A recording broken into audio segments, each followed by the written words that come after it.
Nous arrivons à Bar'a dans la Bekaa Nord chez Dani Jaja. Dani Jaja est agriculteur qui s'est lancé également dans la culture de genevrier depuis quelques années afin de reboiser la région.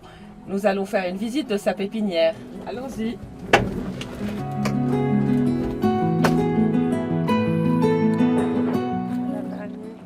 Bonjour. كيفك؟ أهلا وسهلا فيكم soyez de bienvenue. Merci, bonjour. شرفتوا. بونجورين. يلا نمشي وراك. يلا تفضلوا. يلا على المشتل.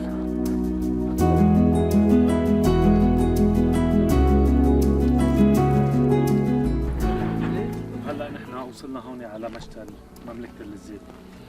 هذا المشتل حكايته حكاية. نحن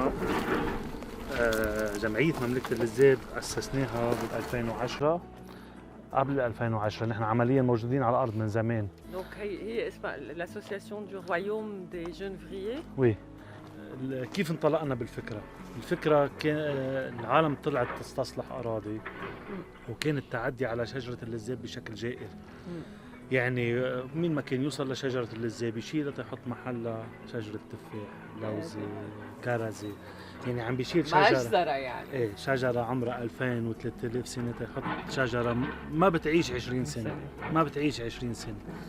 فبقى وعينا لهيدي النقطة وحسينا انه لازم نعمل شيء. تاريخيا معروف انه هيدي الشجرة ما بتفرخ وغير قابلة للحياة الا تيجي طير الكيخن ياكل بذرتها من الشجرة وتمرق بالهضم الجهاز الهضمي تبعه صح ويتخلص منها وبدها ظروف مناخيه معينه حتى تفرخ. على فرخت بالطبيعه بس كيف بدك تحميها من المعزه ومن العالم تتكبر شوي. هيدا ارز ولذاب هن هول توأم، الارز واللذاب توأم بس اللذابه مخها يابس اكثر عنيده. ايه بتشبهنا اكثر من الارزه. الأرزة بدها هيك شوية غنج لحتى تقدر تعيش، أما اللذابة بتعيش بظروف مناخية كتير صعبة وقاسية. هي الوحيدة اللي قادرة تطلع توصل لقرنة السوداء. الشجرة الوحيدة اللي بتعيش على هالقد ارتفاع بلبنان. صح. بس كنت تتذكري وقت كنا نزور حكيم يوسف. حكيم يوسف كان عم بيقول بالحلقات السابقة. صح ببشري بالأرز بالتحديد كان عم يحكي لنا عن اللذاب وكيف انه اللي هو اشتغل كمان حتى يلاقي طريقة تنزرع بالمشاتل. بعتقد اشتغلتوا سوا 100%. لو نحن وقت اللي بلشنا نشتغل ما كنا بنعرف للحكيم يوسف بصراحة. بلشنا بتجربتنا وحدنا، يعني كنا عم نحفر الأرض بإيدينا وحدنا. ضلينا 3-4 سنين نجرب محاولات حتى بال 2012 خلقت عنا أول شتلة لذاب وخلقت على عيد الكبير. يعني كانت فرحة ولا أعظم من هيك. بدك ما بعرف كيف بدي أوصف لك إياها. هيدي شالت الستارة إذا وأطلقت مشروعنا وأطلقت الحلم تبعنا. أطلقت العينين للمشروع للحلم تبعنا لأنه خلص أبصر النور ومشي الحال. نجيب من هون معلومات لحتى بال 2017 قدرنا ننتج 10,000 شتلة. 10,000 شتلة لذاب كانت بظرف كم سنة يعني اليوم 10؟ هيدي بفرد سنة 10,000 صح. شتلة. جهل الإنسان هو عدو اللذاب وعدو البيئة وعدو كل شيء. ذكرك بشيء قال دكتور يوسف؟ الإنسان هو أكبر خطر على الطبيعة. 100%. العنزة مطرح ما بتاخديها بدها تاكل. ايه شو فرقت معها. كفبقى كلفة حماية شجرة اللذاب أكثر من كلفة إنتاجها وزرعها والعناية فيها ل3 سنين. هالقد الأمور. فلذلك نحن عم نفضل تكون شوي كبيرة لحتى بس تاخديها ما تضيعيها، تعرفي وين هي وما تاكل العنزة وإذا العنزة أكلت لها شي شقفة منها ترجع تطلع ما تقضي عليها. بينما هي وصغيرة إذا بدها تدوقها وأكلت شوي راحت تفرمها خلصت ماتت راحت إنه طيب. يلا هيدا أول جزء من المشتل. هوني رح نشوف بقية المشتل لأنه هيدا هوني عندي أعمار ال4 سنين وال5 سنين. يعني هيدي اللذابة هيدي مثلا ليك هيدي بهالحجم هيدي قد ايه عمرها؟ هيدي عمرها 7 سنين. 7 سنين؟ 7 سنين.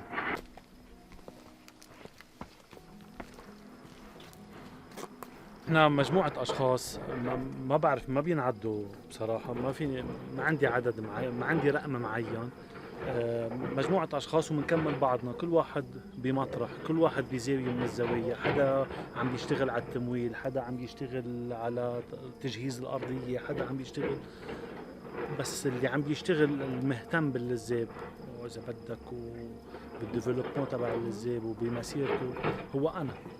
يعني انا المسؤول عن المشتل، وانا اللي كنت كل هالتجارب عم تمرق تحت ايدي. بس اكيد انا وحدي، لولا بقيه الاشخاص واحاطتهم ما كنت بقدر اعمل شيء. دانيال، لكن بهذا المشتل كم شتله عندك زرعه ومربيه لحد هلا؟ اوكي، هذا تحصيل 100% اكيد صعبه الامور شوي تقريباً. بس نحن تخطينا ال 35,000 لل 40,000 تقريبا.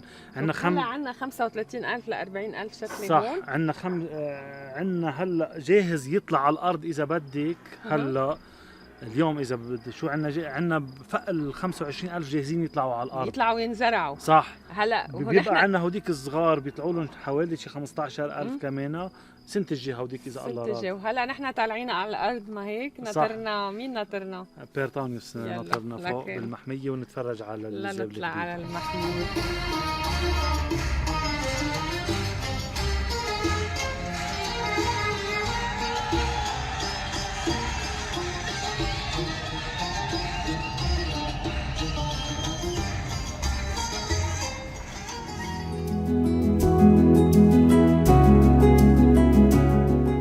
Genevrier millénaire, nous allons pouvoir échanger avec Père Tanios. Père Tanios étant un grand amoureux des genevriers, après Dieu, puisque c'est l'aumônier également de l'association Mamlaket el-Zeb ou le royaume des genevriers. Vous allez nous raconter un petit peu, Père Tanios, comment vous êtes arrivé à créer cette réserve qui était là, mais en tout cas à la faire vivre et à pérenniser la présence des genevriers dans cette région.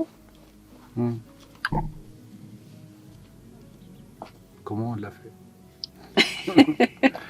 Je sais pas, je pense que l'idée, c'est pas nous, c'est elle. C'est elle. Tout vient d'elle. C'est elle qui nous a séduits, guidés, même orienté nos pas.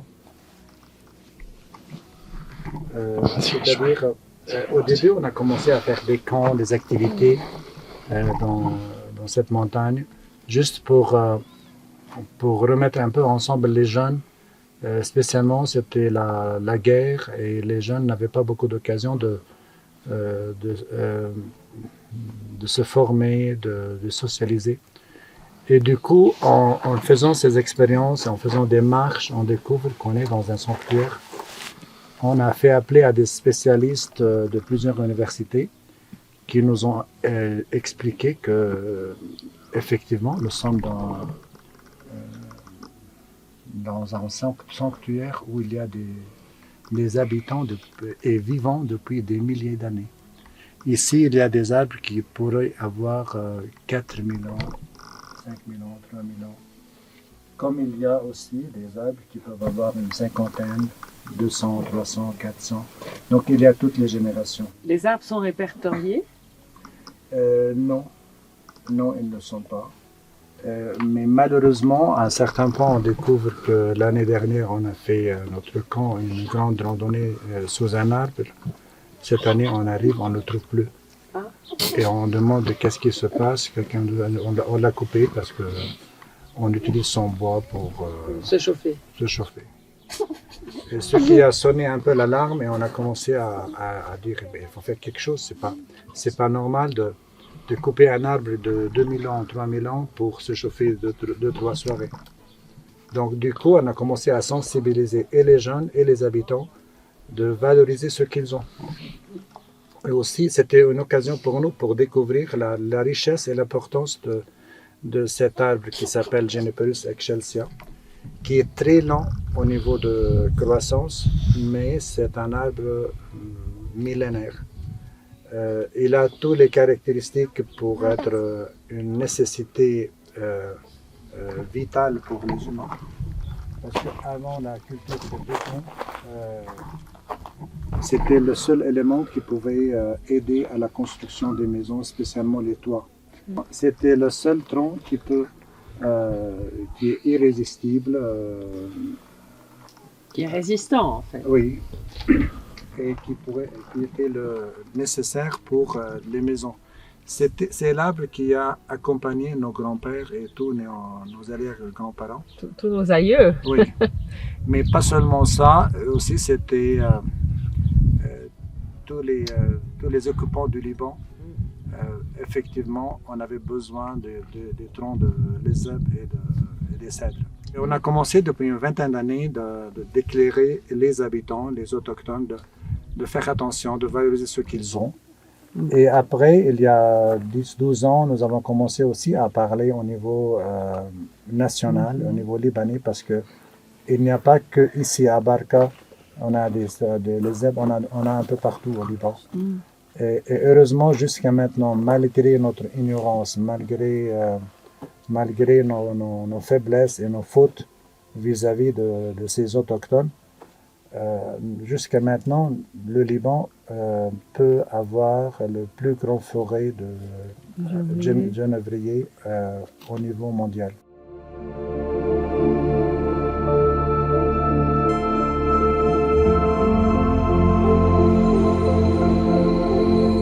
On veut que tout le monde soit identique pour pouvoir construire la paix, et c'est pas vrai. Vous voyez cet arbre gigantesque, vous voyez cette petite plante. À la première vision, vous direz quelle est la relation. Quelle est la relation? Oui. Parlons d'âge, parlons de force, parlons de priorité. Humainement, je dirais, tu dirais, ben, c'est un grand arbre, un petit arbuste est poussé à son ombre. Et c'est pas vrai. Si on pioche un peu, on découvre que ce petit arbuste qui s'appelle Barbaris libanotheca était là un peu plus de 2000 ans. De la même manière Oui. que le genévrier. Et un oiseau qui s'appelle Kaïkhan, un petit oiseau qui avait mangé de genévrier quelque part. Il est venu pour son dessert. Et là, ça donne des petits fruits qui sont vraiment délicieux en septembre. C'est des petites baies en fait, Oui. on en a vu Oui. des petites baies. Oui. Donc du coup, l'oiseau qui a passé un peu de temps ici à l'ombre, il a laissé la graine de genévrier au sein de cet arbuste. Et le genévrier qui était tellement fragile a trouvé un lieu pour pousser au milieu de cet arbuste.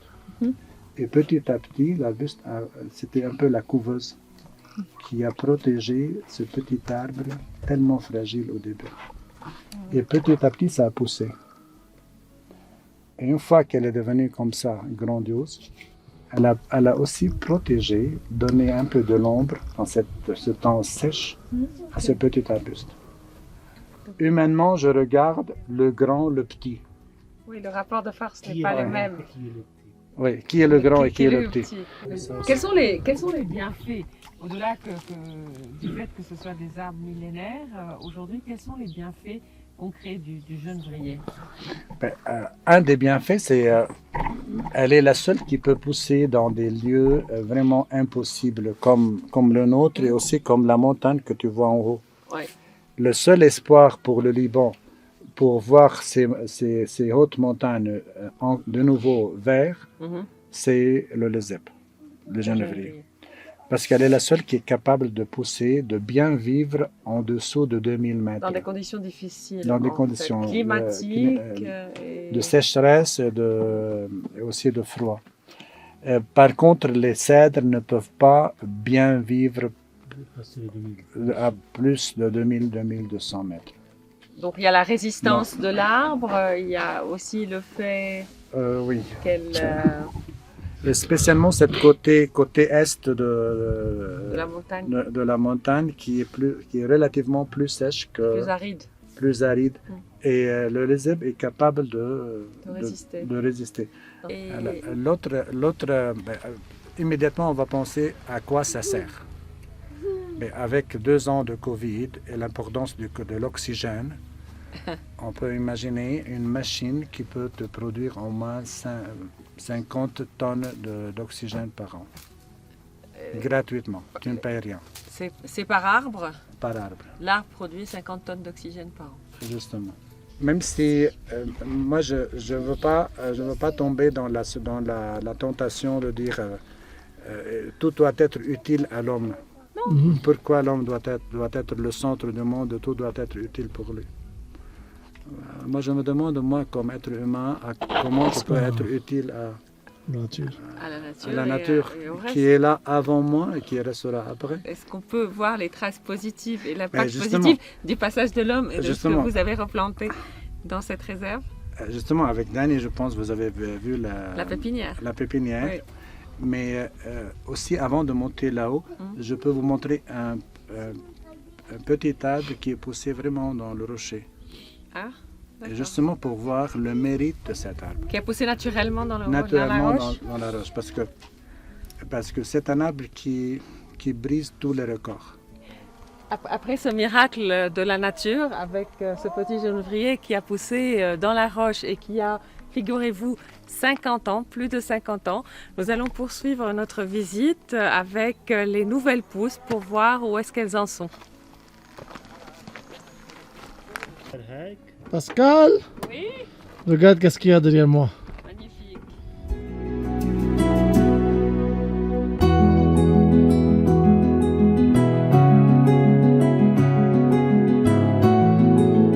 Et on continue, on va faire un petit arrêt à Ayoun el-Roch. On est à Ayoun el-Roch, au beau milieu de nulle part, chez Ammo Tannous, une icône, et Vandar, son épouse. مرحبا عمو طنوس. كيفك عمو طنوس؟ تعال تفهمك مش بقولوا تعال. قد صار لك انت عايش بالعيون؟ انا من والدنتي ها في اسالك قد ايه عمرك؟ ب 92. 92؟ ايه اسم الله عليك. صدق. وليش بسموها هالمنطقة العيون؟ فيها عيون كثير، عيون أورغشو. شو هن العيون؟ نعم فيها شي 18 عين. 18 عين مي؟ ايه وفي عندنا نبع الشميلي على الاخر عند السجرات، هذا بيغذي كل المنطقة. هوديك صايرين واطيين. واطيين بس بكره بالشتاء بيرجعوا بيعلوا. مع الشتاء بيطلع بس والثلج. مطرحا تحت مطرحا واطي شوي. عم بيطلعوا بقى نبع شميلي بيطلع بيغذي. نحن هلا عم نسقي منه عم تسقي هلا عم تسقي شو كان تسقي؟ كنت ورا بس وصلنا المشمشة؟ عم نسقي المشمشي وكاروز. هلا بالقديم كنا نربي معزه ونزرع كثير. تحت في بيوت نحل؟ ايه احنا هلا بدنا بتستاجر تحت. اذا كان بدك بتقافي هون بتشوفها. بتشيل عسل كمان. نعم بتشيل عسل. للبيت والرفيق هاللي بيطلب له كيلو نفتي. On peut pas quitter ce... تعطف لك تاخذيه معك على البيت. Merci, كلك ذوق عمو، كلك ذوق. Et voilà la générosité de la région et des هلا bons. بلش فرنسي انا هذا. انا بنتي اسمي عاير بالبيت. Et les amoureux abricots. Merci كتير. أهلا سهلة. سكر.